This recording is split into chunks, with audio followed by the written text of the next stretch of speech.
নমস্কার।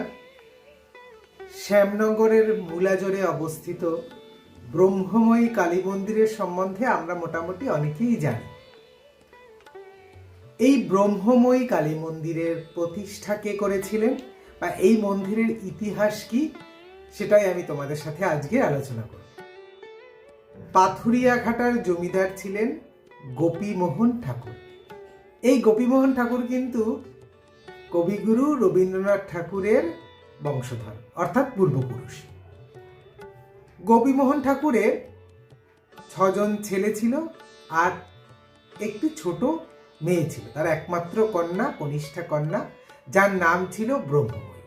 ব্রহ্মময়ীর বিয়ের দিন সকালবেলা যথারীতি গঙ্গা স্নানের জন্য তাকে পালকিতে করে নিয়ে যাওয়া হলো, কিন্তু গঙ্গা স্নানের পরে যখন সে ডুব দিল গঙ্গা স্নান করতে গিয়ে, তাকে আর খুঁজে পাওয়া গেল না, অর্থাৎ সে গঙ্গায় তলিয়ে গেল।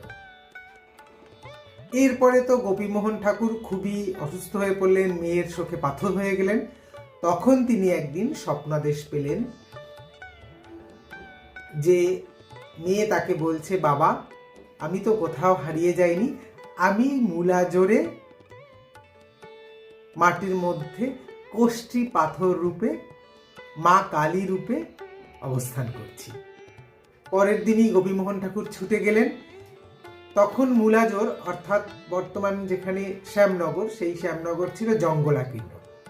তিনি জঙ্গলের মধ্যে গঙ্গার পাড়ে পাষাণময়ী এক কালী মূর্তি খুঁজে পেলেন, কোষ্ঠী পাথরের মূর্তি খুঁজে পেলেন।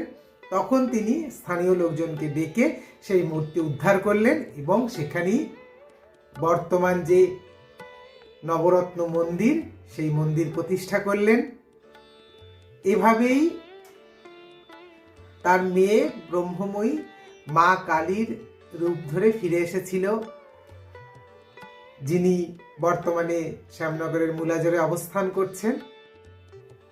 স্বয়ং সাধক বামাখ্যাপাও এই মন্দিরে এসেছিলেন এবং এখানে তিনি সাধনা করেছিলেন।